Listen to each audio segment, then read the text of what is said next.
Ne vous inquiétez donc pas du lendemain, car le lendemain prendra soin de lui-même. À chaque jour suffit sa peine. Yes, la Bible.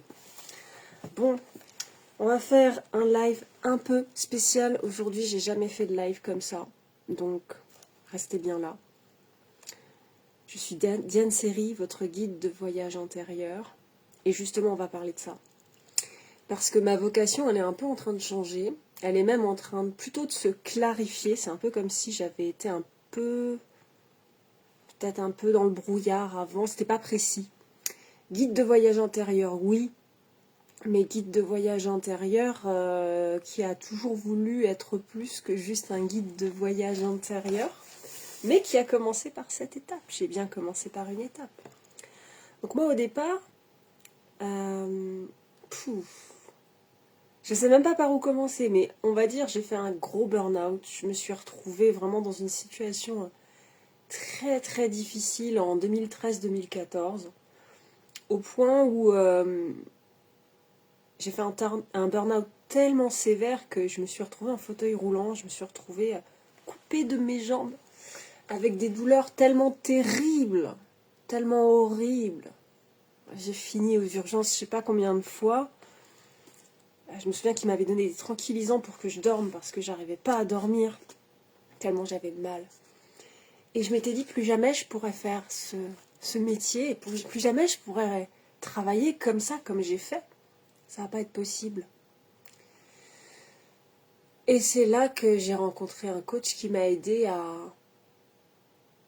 me rendre compte que je voulais faire la même chose que lui. Voilà, et que je me suis lancée pour avoir mon diplôme en programmation neurolinguistique. Et j'en ai chié, hein, parce que j'étais avec des électrodes, je faisais de l'électrothérapie, j'avais ça pour pouvoir tenir la journée, j'étais sous tramadol en même temps, enfin bon, ça a été une galère. Ça a été une galère, mais il fallait le faire, voilà, et j'en avais besoin rapidement en plus. Donc j'ai commencé comme ça, PNL, ensuite j'ai continué mes formations, parce que je me suis retrouvée à mon compte, et quand tu es à ton compte, bah, si tu veux te former, tu te formes en fait, voilà. Et vu que j'aime bien apprendre, j'ai appris plein de choses. Il s'est passé beaucoup de choses, et je me suis toujours sentie guidée spirituellement, et la spiritualité est toujours d'ailleurs un sujet qu'on aborde énormément en consultation. Alors pas avec tout le monde, parce que je travaille aussi avec des personnes qui n'ont pas forcément développé la spiritualité, et qui ne sont pas forcément croyants ni en l'univers, ni en quoi que ce soit. Moi je travaille avec tout le monde. Je n'ai pas d'a priori particulier, j'arrive à travailler avec les gens, quelle que soit leur croyance. J'ai même travaillé avec un sataniste une fois. Oui, c'est arrivé. C'était très drôle de le voir me challenger, justement, sur ma lumière. Putain, j'en avais jamais parlé de ça. Putain, j'ai bossé avec un sataniste. Ouais, c'est vrai.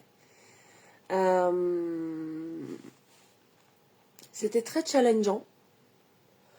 Je n'ai pas pu l'aider spirituellement. Enfin, j'ai ouvert quelques portes quand même. Mais je sens que je suis plus dans mon cœur de métier, dans la libération effectivement émotionnelle et spirituelle. Et c'est quelque chose qui est en train d'avancer. Voilà. Pourquoi je vous dis ça? J'ai essayé de structurer, hein, c'est pas facile. J'ai essayé de structurer, vous me connaissez dans les lives, je pars un peu des fois dans tous les sens. Mais j'ai essayé de structurer. Je vais essayer de faire le plus direct possible. Mais il y aurait tellement de choses à dire. Bon, vous me connaissez, il m'arrive toujours plein de trucs. Donc, effectivement, il y aurait plein de choses à dire. Vendredi et samedi dernier, donc la semaine dernière, il n'y a pas longtemps, hein, puisque là on est quoi? On est mercredi? Mardi? Mercredi? Je sais rien. On est mercredi. Donc vendredi et samedi dernier, j'étais pas bien du tout. Mais pas bien du tout. J'avais l'impression de revenir comme avant.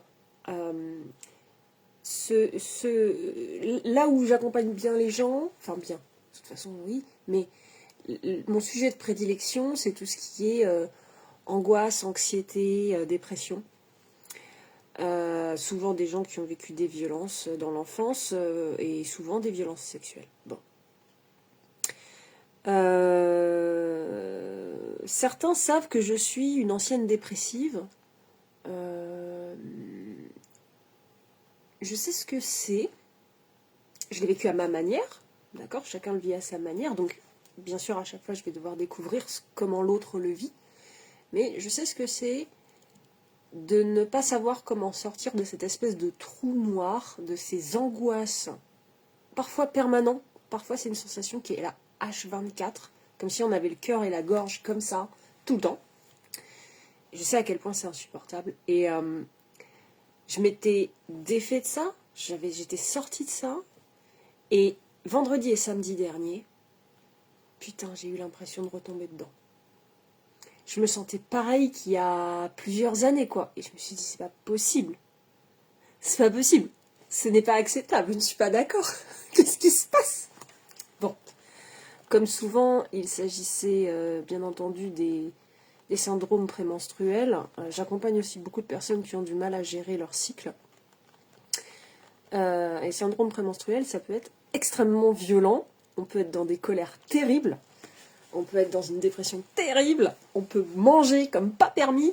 C'est quand même assez compliqué pour pas mal de femmes quand même. Et en fait, du coup, j'ai prié. J'ai demandé...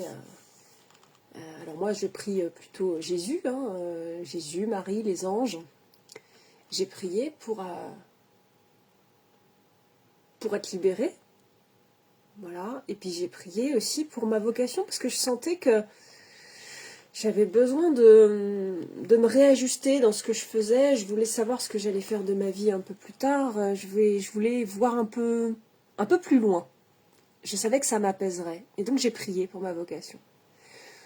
Le lendemain, donc le dimanche, comme habituellement depuis quelques années, je vais à la messe. Donc depuis 2 ans. Je vais à la messe et puis le prêtre dit tout de suite bon, je vous préviens, aujourd'hui on va parler des vocations et on va prier pour les vocations. Alors vocation dans l'église, mais aussi les vocations à aider son prochain, voilà, c'était aider les vocations de manière un peu générale, mais aussi dans l'église. Et c'était super fort, du coup, moi je me suis dit, waouh, tu pries, tu demandes, et bam, le lendemain, t'as ta réponse, quoi, c'est incroyable. Et le prêtre, en plus, pendant son sermon, a expliqué comment il était devenu prêtre. C'est le Père Désiré, en plus, j'aime beaucoup son énergie, c'est quelqu'un de très dans la douceur, qui a toujours des mots justes. Souriant, ouais, j'aime beaucoup. Et donc c'était très édifiant de l'entendre expliquer son parcours et comment il avait été appelé par Dieu, alors que lui ne voulait pas devenir prêtre, que lui il était un petit peu en mode si tu me demandes de chanter, si tu me demandes de faire des retraites de temps en temps, si tu me demandes d'aller à la messe régulièrement, ça je suis ok. Mais te donner toute ma vie, je pourrais pas faire ça. Tu peux pas me demander ça, Seigneur. Et puis, par la force des choses, il a été appelé, et puis il a cédé, quoi. Enfin, il a cédé, il a accepté. Et aujourd'hui, il est très heureux. Mais c'était très édifiant d'entendre ça, surtout vu que la veille, j'avais prié pour justement avoir des signes par rapport à ma vocation. Je vous rassure, je ne vais pas devenir prêtre. Je ne peux pas. Déjà parce que je suis une femme. C'est bien dommage d'ailleurs. Quoique, il y a des courants d'églises où les femmes peuvent. Les anglicans, je crois, les églises anglicanes, où les femmes peuvent être prêtres. Mais c'est pas encore l'idée. Voilà, ce n'est pas encore l'idée, je ne vais pas devenir prêtre, même si je serais un homme, je pense que ça serait déjà fait. Mais je ne suis pas un homme. Et si j'ai choisi d'être une femme, d'être dans un corps féminin, c'est sûrement pour une raison. Donc j'ai beaucoup prié du coup, et j'ai pris l'Eucharistie. En plus, j'étais pas sûre de prendre l'Eucharistie. je m'étais dit, je suis pas sûre que je vais communier parce que je sens qu'il y a des trucs que j'ai pas résolus là cette semaine. Il y a des choses où j'ai pas forcément bien agi. Donc je suis pas sûre de communier parce que je me suis pas assez voilà, libérée de mes fardeaux et de mes péchés pour communier. Je sais pas, je me disais, c'est la première fois que ça m'arrive, mais je me disais, je le sens pas. Et j'étais un peu dans le doute, ça aussi j'avais prié. Et je me retrouve sur le banc de l'église à côté d'une personne que je connais. Et je lui dis, je sais pas si je vais communier aujourd'hui. Et elle m'a dit, n'oublie pas qu'avant de communier, on dit, Seigneur, je ne suis pas digne de te recevoir, mais dis seulement une parole et je serai guérie. Et j'ai fait, ok, bon, je vais communier. Je vais communier, c'est bon, j'ai compris. Bon. Donc j'ai prié aussi après la communion par rapport à ma vocation, en disant vraiment à Jésus, là je demande vraiment un message, dis-moi là, parce que j'ai envie de me lancer, d'être plus présente dans ma vie spirituelle, j'ai envie de plus l'incarner dans mon métier, j'ai envie de plus l'incarner de manière générale dans ma vie. C'est aussi pour ça que je fais une pause au niveau sentimental d'ailleurs. Et en tout cas, c'est pas la priorité. Voilà, pas du tout. Et en fait, pendant cette prière, il y a quelqu'un qui m'a vu, qui m'a regardé, je le savais pas. Je le savais pas. Bon. La messe se termine, et là, il y a une dame qui vient me voir, et qui me dit, excusez-moi, je vous ai vu prier, et quand vous étiez en train de prier, j'ai reçu un message pour vous. Je lui dis, j'étais un peu mal à l'aise, mais parce que chez les catholiques, ça se fait pas trop ça, mais chez les protestants, ça se fait. Et comme j'ai déjà été dans des églises protestantes dans le passé, moi j'ai vu beaucoup de choses, je me suis beaucoup baladée au niveau religieux et spirituel, j'étais habituée, on va dire. Donc, je l'écoute, et elle me dit, eh bien, Jésus veut vous dire que votre prière a été entendue et qu'il va très bientôt la traiter. Voilà. Et elle me dit, vous attendez un message par rapport à votre place dans l'église ou votre place, c'est quelque chose comme ça. Et je lui dis oui, bah c'est tout à fait ça. Et en plus aujourd'hui on a parlé des vocations, donc voilà. On a échangé nos numéros, vu qu'elle avait l'air sympa et tout. Et puis elle est pote avec des potes à moi, donc perfect. Donc j'ai plein de signes. Premier signe, j'ai le lendemain à l'église, on aborde les vocations. Ensuite, il y a le prêtre qui explique comment il est devenu prêtre. Ensuite, j'ai une amie qui m'encourage à communier. Ensuite, j'ai cette personne qui vient me voir après la messe pour me dire « ta prière a été entendue et ta demande va être traitée ». Juste après, j'ai juste le temps de me retourner. Et il y a Pascal qui arrive et qui me dit « écoute, on est dans la panade, pour l'ascension, on n'a personne pour animer les chants de la messe ».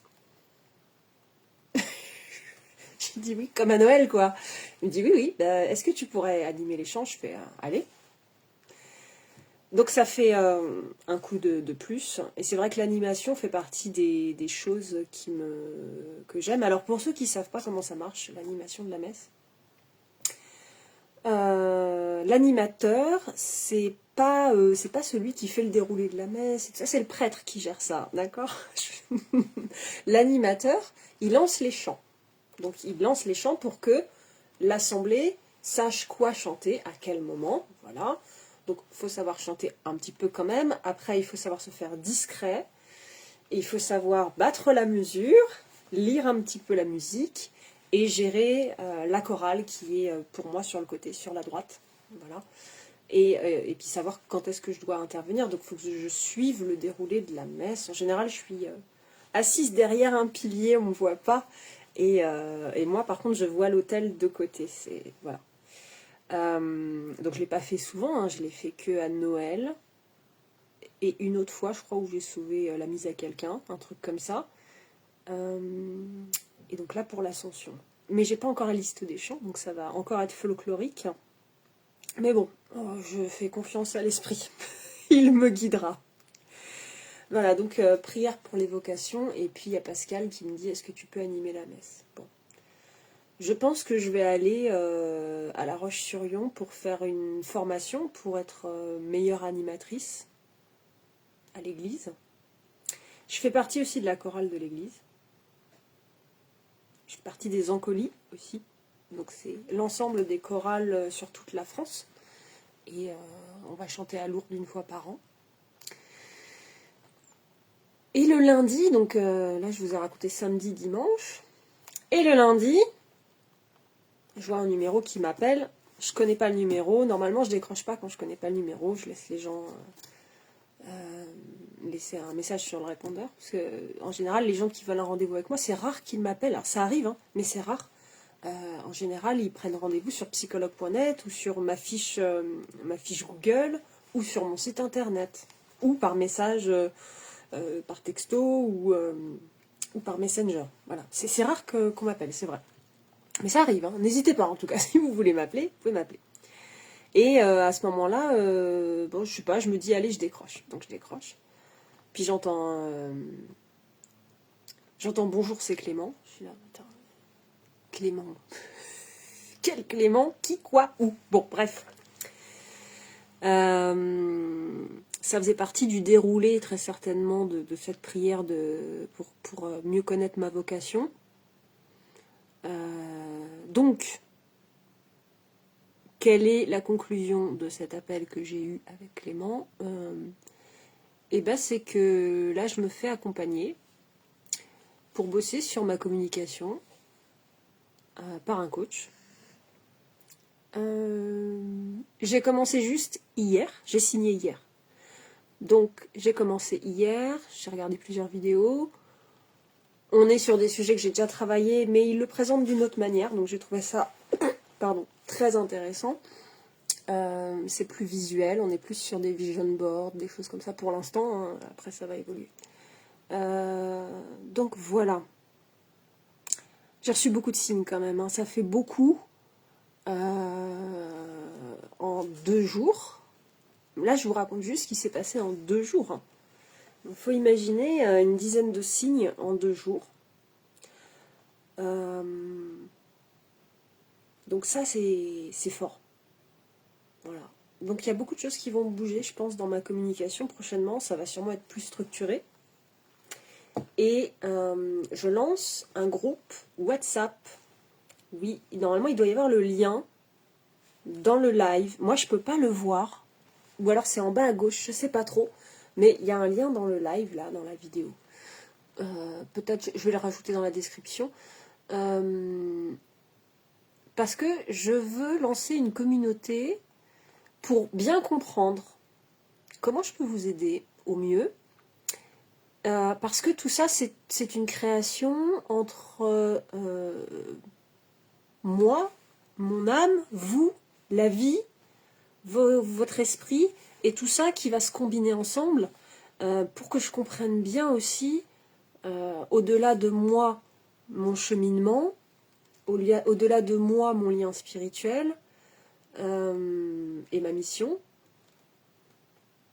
comment je l'implémente dans le monde avec les gens, voilà, de manière un peu plus large, parce que autant j'ai beaucoup de lâcher prise dans les consultations en individuel, autant au niveau du groupe, je sens que toutes les règles ont changé et que je dois tout réapprendre.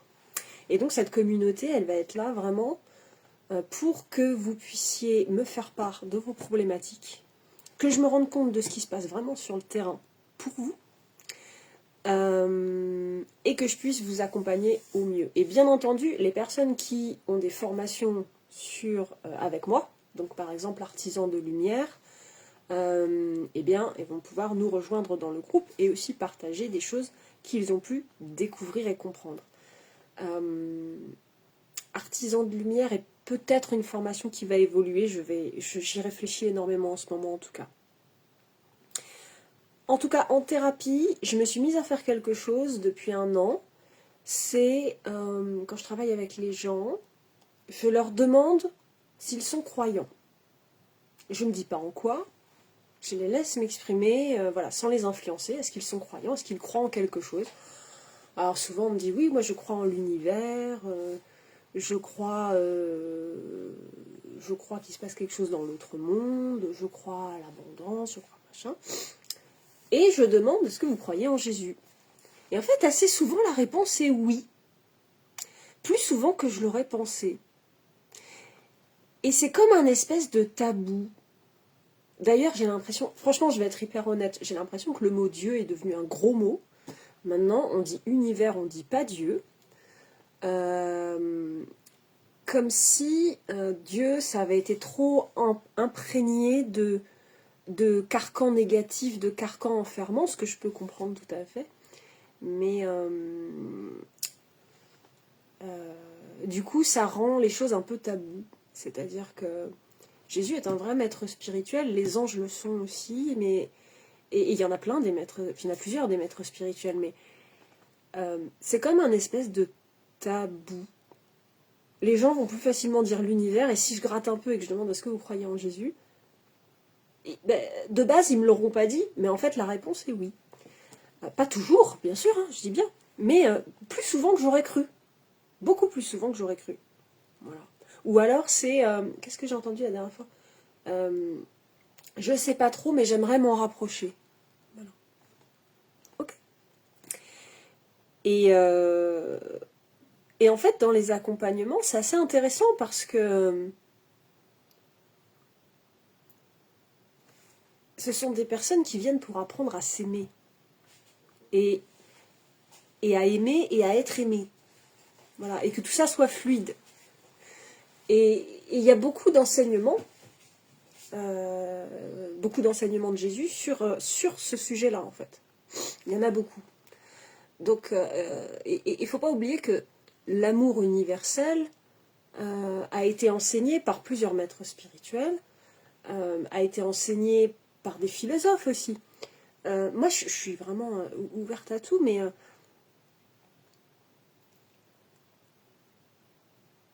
le pardon est aussi un sujet vachement central dans les accompagnements que je fais. Le pardon vis-à-vis de soi-même, le pardon dans le sens où je lâche prise vis-à-vis de certains événements de ma vie, où j'arrive pas à pardonner à des gens qui m'ont fait du mal, par exemple, j'arrive pas, voilà.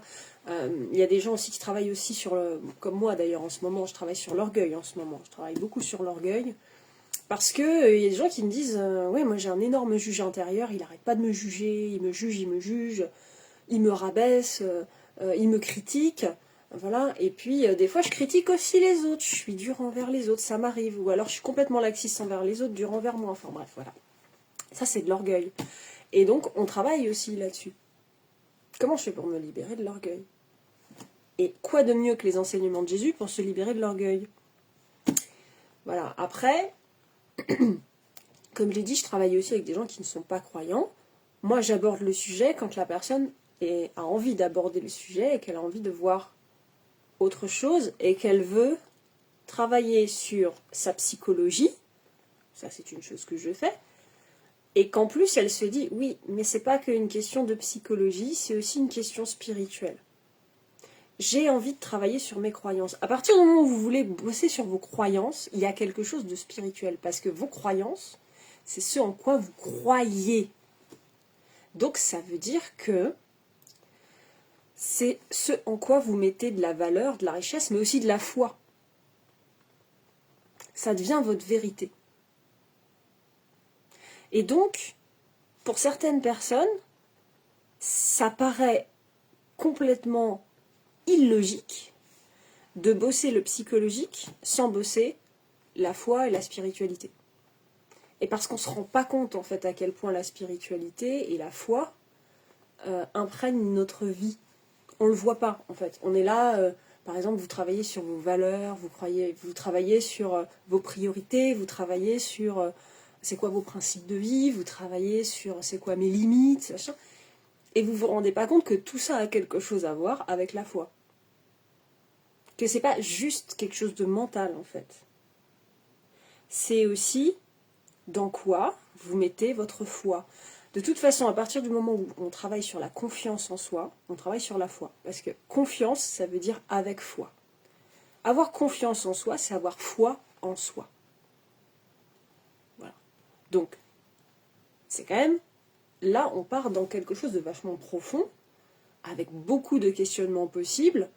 Est-ce que je veux vraiment mettre ma foi en moi, ou est-ce que je veux le mettre dans quelque chose de plus grand? Et est-ce que ce truc plus grand, est-ce qu'il est en moi?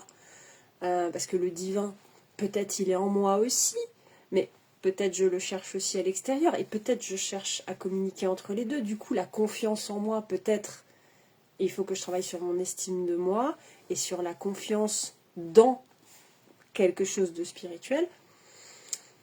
Voilà, on a toutes ces problématiques-là qui sont quand même très présentes. Mais pour ça, il faut gratter, gratter, gratter, gratter. Parce que on vit dans un monde tellement mental, on cherche du rationnel et de l'émotionnel. Voilà. Notre monde, il fonctionne entre les deux. Voilà. La plupart des gens sont émotionnels, dans la réaction émotionnelle. Ok, d'ailleurs, c'est pour ça qu'en général, ils viennent me voir, parce qu'ils ne sont pas assez dans le rationnel. Il y en a certains qui sont trop dans le rationnel, trop dans le contrôle aussi. Oui, oui, oui, oui, oui, oui, oui, oui. Et puis il y en a qui sont trop dans le contrôle par réaction émotionnelle. Bon, bref. Mais il n'y a pas que ces deux pans-là à travailler, l'émotionnel et le rationnel. Il y a la foi. C'est quoi pour moi le pardon? C'est quoi pour moi le lâcher-prise? C'est quoi la paix pour moi? Tout ça n'a rien à voir avec le rationnel ni avec l'émotionnel. Et donc il y a des réponses à des questions où moi je me sens limitée dans mon métier si je n'aborde pas des questions spirituelles ou philosophiques même parfois. On fait du stoïcisme parfois, ça arrive. Il y a une personne que j'accompagne, on est plus dans le bouddhisme, les enseignements de sagesse bouddhique. Voilà, très bien. Mais parce que dans tout ça c'est une culture aussi. On travaille sur les racines de la personne. Les racines de la personne ont à voir avec la culture. La culture a toujours quelque chose à voir avec les croyances. Mais aujourd'hui, dans un monde où plus personne ne croit en rien, c'est compliqué, je trouve, de trouver ses racines. Alors vous allez me dire, bah si, les gens croient toujours en quelque chose. Oui, bah oui. Non mais c'est vrai, vous avez raison. Les gens croient toujours en quelque chose. L'humain ne peut pas faire autrement que mettre sa foi dans quelque chose. Voilà. Alors il y en a, ils vont mettre leur foi en eux, développer leur ego, ils vont mettre la foi dans l'argent, ils vont mettre la foi dans la réussite sociale par exemple. Il y en a qui vont mettre leur foi dans... Oh, j'en sais rien, moi. Dans plein de trucs. Dans la télévision. Il y a des gens, ils font confiance à tout ce qu'on leur dit à la télé. Donc ils ont foi en la télé. La télé devient Dieu. Voilà, la télé devient Dieu. Bon. Donc l'être humain, il ne peut pas s'en empêcher de toute façon, avoir foi en quelque chose. La question c'est dans quoi est-ce qu'on met notre foi. Et il y en a qui rationalisent la foi. Comme ça, ils ont l'impression qu'ils n'ont pas la foi. Mais c'est juste la rationalité. Rationaliser quelque chose qui n'est pas rationnel. Mais qui peut être choisi. Parce que la foi, il faut lui donner une direction. Et pour qu'elle-même puisse nous enseigner, nous transformer, nous changer. L'être humain croit qu'il s'appartient à lui-même, ce qui est vraiment parti, mais l'être humain appartient aussi énormément à sa foi.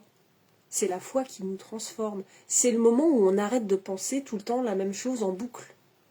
Et pour arrêter de penser toujours la même chose, à un moment, il faut lâcher prise sur le rationnel. Et c'est la foi qui vient nous dire, tiens, est-ce que tu pourrais pas penser plus comme ça? Ou plus comme ci? C'est quelque chose qui va nous inspirer. On va regarder quelqu'un faire quelque chose, on va se dire, putain, j'aime bien ce qu'il fait, lui. Ou quelqu'un qui dit quelque chose, et on se dit, ouais, c'est vachement positif, j'aimerais bien avoir un mental aussi positif que ça.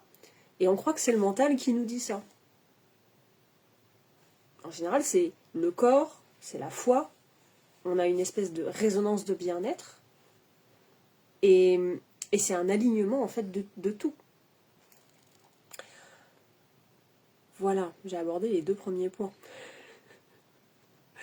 Je voulais parler aussi un petit peu de mon parcours, mais je pense que je le ferai dans un autre live, parce que je le sens pas trop. Mais il y a quelque chose qui est en train de devenir très important pour moi. J'ai commencé là une formation il y a plusieurs mois, ça doit faire 4 mois. Ça doit faire 4 mois que je me forme au coaching chrétien. C'est très intéressant. J'avance. Je vais bientôt avoir le diplôme, je suis contente. Donc je ne serai pas que thérapeute, je serai aussi coach. Oh, trop cool. Et en fait, qu'est-ce que le coaching chrétien? Alors il y a plein de façons de le pratiquer, bien sûr. Moi, j'affectionne particulièrement les écritures. J'affectionne particulièrement la méditation, la prière, la contemplation. Mais c'est un coaching qui est basé sur... donc, comme tout coaching, au départ, il y a des objectifs, il y a des besoins, il y a une demande. On clarifie les choses. La clarté est quand même la base. Et on clarifie. Et ensuite, il y a comment je fais pour me laisser guider par une sagesse supérieure, qui pour le coup là sera celle du Seigneur, pour découvrir les solutions vis-à-vis de ma problématique actuelle, parce que apparemment moi je ne me suffis pas pour trouver les réponses à cette problématique. Donc j'ai besoin de quelque chose de plus. Quelque chose de plus, ça peut être une personne qui vous donne des conseils, tout comme ça peut être un coach qui vous accompagne, un thérapeute qui vous aide à débroussailler vos problèmes psychologiques et émotionnels, tout comme ça peut être, mais j'ai envie d'avoir des réponses qui vont au-delà de la connaissance humaine ou de la sagesse humaine, donc une sagesse spirituelle. C'est ça. C'est là-dessus que je me concentre en ce moment. Quand j'aurai mon diplôme de coach chrétien, je pense que ça sera peut-être l'une des plus grandes réussites de ma vie. Il y en aura sûrement d'autres qui seront trop chouettes. Mais ça, c'est trop cool. Et ouais, j'ai hâte. Mais il y a quand même beaucoup de boulot. Là, j'en suis que à... Pardon, désolée pour le bruit. Hop là, voilà. Là, j'en suis à... Je crois que j'ai fait 27% de la formation. Et ouais, c'est assez long quand même. Mais bon, j'y vais. Tous les jours, j'en bouffe. Et puis tous les jours, je médite. Tous les jours. Et c'est vrai que j'affectionne particulièrement tout ce qui est partage, prière. Par exemple, je fais partie d'un groupe qui s'appelle l'Association catholique des femmes. On se réunit une fois par mois. Et une fois par mois, on raconte notre vie. Voilà. On raconte notre vie et puis on essaye de parfois, pas toujours, mais parfois, on essaye de voir ce que les autres ont pu vivre qui peut nous aider à avancer, parce que chacune a ses expériences enrichissantes. Mais aussi, il y a souvent Geneviève qui ramène un texte ou un poème spirituel qu'elle aime bien. Elle écrit aussi, j'adore. Moi, j'aime bien aussi dire une prière ou ramener un petit texte. Voilà. Et en fait, on partage ces choses-là.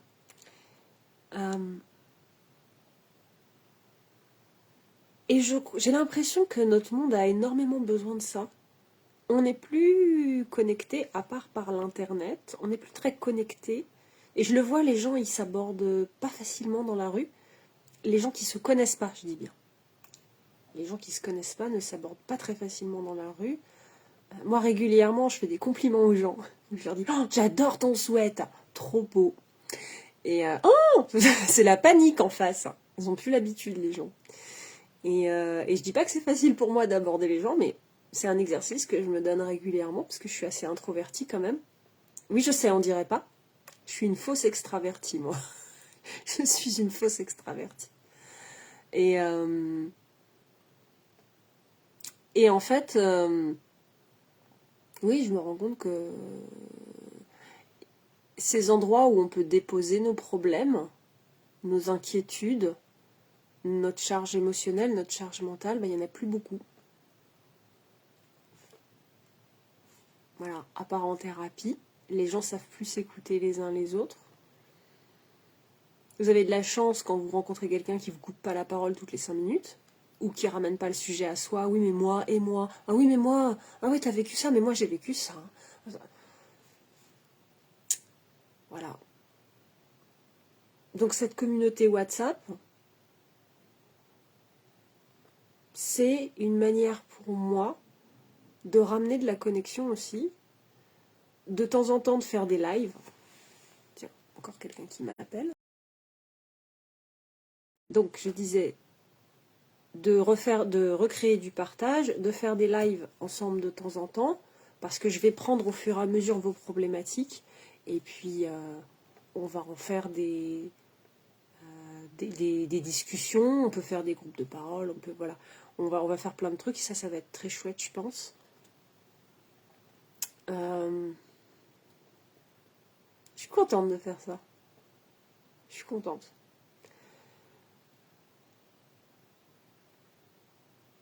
Ah oui, je savais qu'il y avait un truc que j'avais pas abordé. Il y a quelque chose aussi qui m'a beaucoup guidée dans tout ça, c'est tous les mois, je vais à un cours d'études liturgiques. Donc c'est un étude de la Bible. On étudie Jean en ce moment, le livre de Jean, qui est très complexe, enfin très complexe. C'est l'un des plus faciles à lire. Mais quand on creuse à quel point il a voulu rendre son message accessible aux Juifs, aux Grecs, aux Romains, c'est balèze en fait. En fait, c'est la Bible, vous pouvez la lire, mais pour comprendre tout ce qu'il y a derrière, la façon dont c'est écrit, certains mots qui, dans une Bible, ne veulent pas dire la même chose que dans notre langage classique. Par exemple, dans la Bible, si vous lisez que quelqu'un a connu quelqu'un, ça veut dire que quelqu'un a couché avec quelqu'un. Ça ne veut pas dire qu'ils se sont rencontrés. D'où le fait qu'on dise, quand deux personnes ont couché ensemble, on dit ils se sont connus bibliquement. Voilà. Donc il y a plein de choses comme ça à comprendre qui permettent de voir avec plus de compréhension, plus de sagesse et plus d'amour le message, qui à la base, quand on le lit comme ça, sans trop avoir étudié la linguistique, etc., si on le lit comme ça, il y a certaines choses qui paraissent dures parfois. Et en fait, quand on recontextualise, quand on comprend l'étymologie linguistique de certains mots et le sens biblique de certains mots, tout d'un coup, ça devient beaucoup plus ouvert, ça devient beaucoup plus accessible. Voilà. Donc, je dis pas que tout le monde doit faire des études liturgiques pour comprendre la Bible, hein, c'est pas ça. Mais ça peut être quelque chose de très intéressant. En tout cas, moi, ça m'enrichit énormément et ça m'apprend à comprendre la complexité de l'être humain, parce que j'avoue que l'être humain, pour moi, est un grand point d'interrogation. et d'ailleurs, les gens avec qui je bosse sont pas toujours très humains. D'ailleurs, ils me disent souvent, je me sens comme un extraterrestre. J'ai l'impression que je viens d'une autre planète et que je me suis trompée de trajectoire. Ils me disent ça assez souvent. Pas tous, hein, mais c'est rigolo. C'est assez rigolo et je viens pas d'ici, je trouve pas ma place, j'ai l'impression d'être différent, je me sens en décalage, je suis un extraterrestre. Voilà, j'entends énormément ça. Et en tout cas, moi, je suis comme ça aussi, et l'étude liturgique m'aide à comprendre aussi toute la complexité de l'être humain à travers la notion du péché, alors qu'il y a une notion qui fait très très peur quand on en parle, c'est un mot qui fait peur, oulala, c'est très culpabilisant et tout ça. Mais je le comprends plus en profondeur aujourd'hui.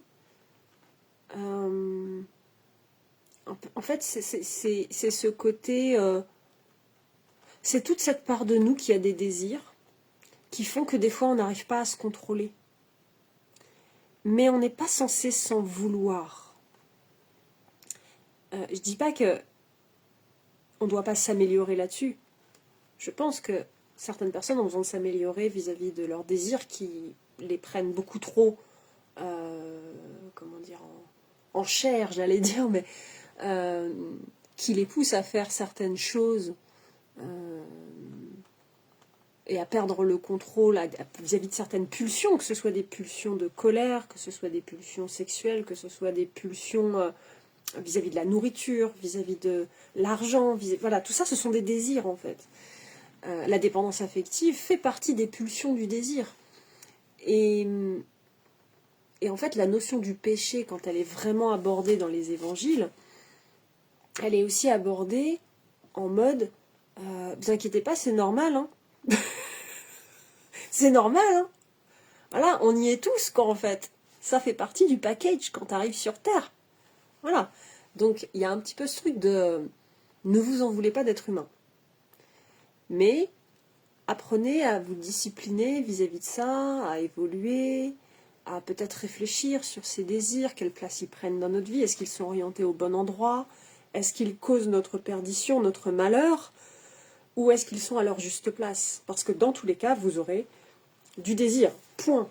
C'est comme ça. Je veux dire, les prêtres, ils ont des désirs, les femmes ont des désirs, tout le monde a des désirs, voilà.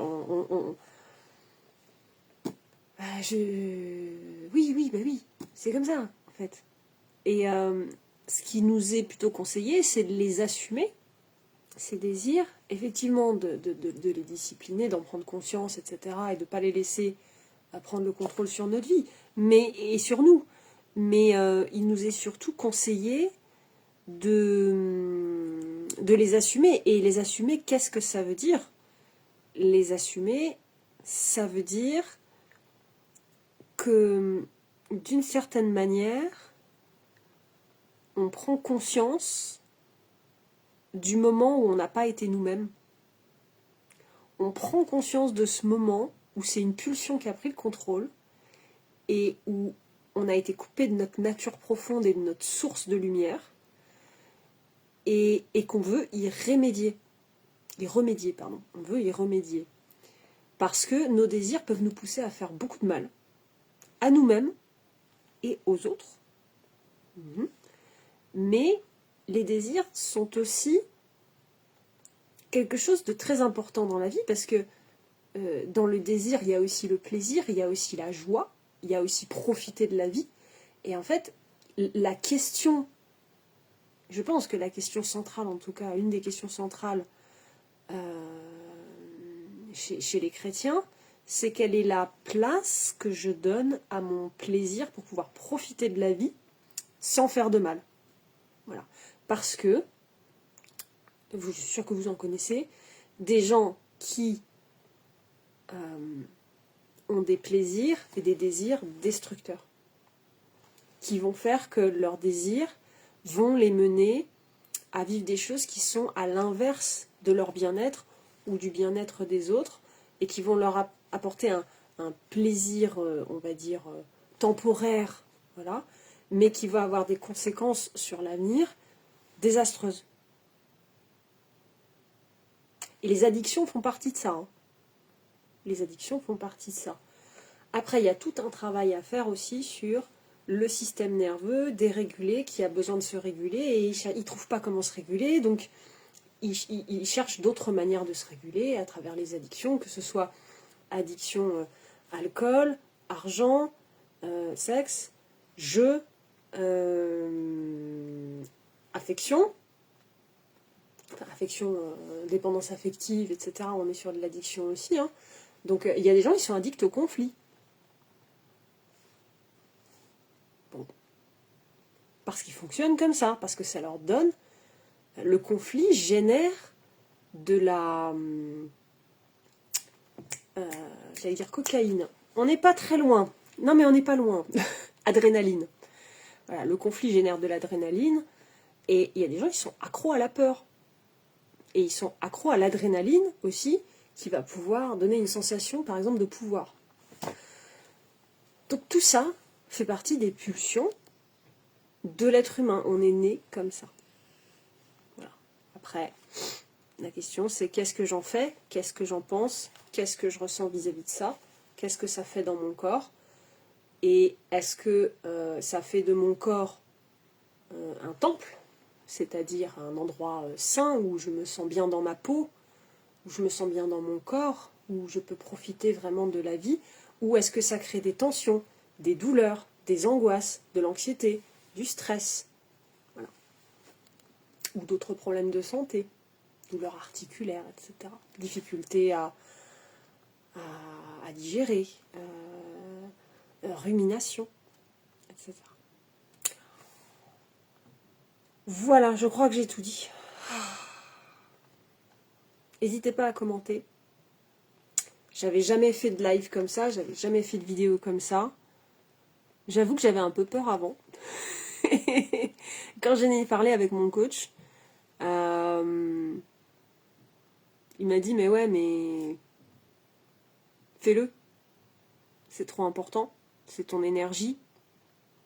Et à un moment, il faut que tu attires les bonnes personnes aussi, donc vas-y. Voilà. On a abordé un sujet assez controversé, beaucoup de sujets controversés d'ailleurs, il y en a plusieurs. Et je vous invite à réagir. Dites-moi ce que vous en avez pensé.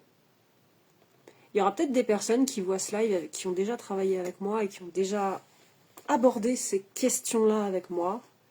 En tout cas, ah oui, il y a une chose qui vient souvent. Dans la coparentalité, quand il y a des parents séparés, divorcés ou autres, et qu'il y a des conflits entre les deux parents et que les enfants se retrouvent au milieu, la question du pardon vient beaucoup. En gros, c'est comment je fais pour pardonner à mon ex-conjoint ou conjointe de faire autant de mal. Comment je fais? En fait, comment je fais pour pardonner le mal qui m'a été fait et qui continue à être fait? Parce que ça se passe pas toujours bien, malheureusement. Les gardes alternées, les partages de garde, etc.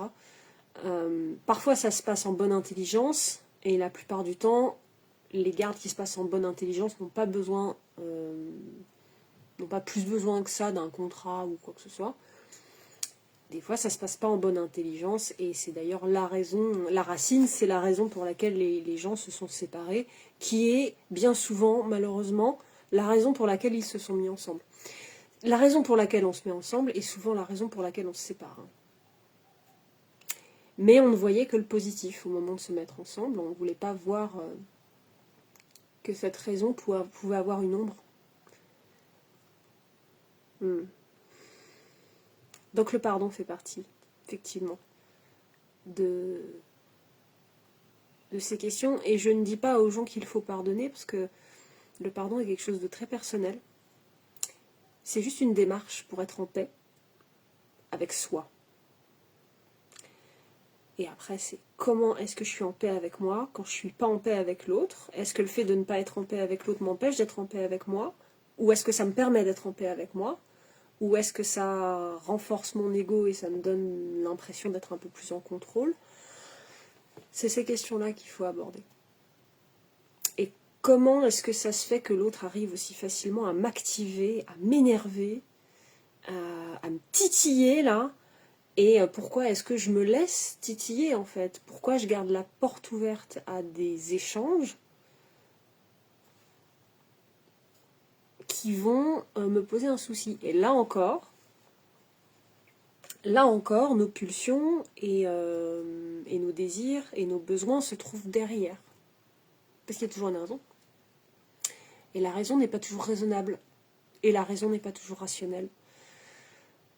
Mais elle est là. Voilà. N'hésitez pas à commenter. Cliquez sur le lien pour me retrouver sur le WhatsApp. Et puis on échangera un petit peu tous les jours. Voilà. Ciao!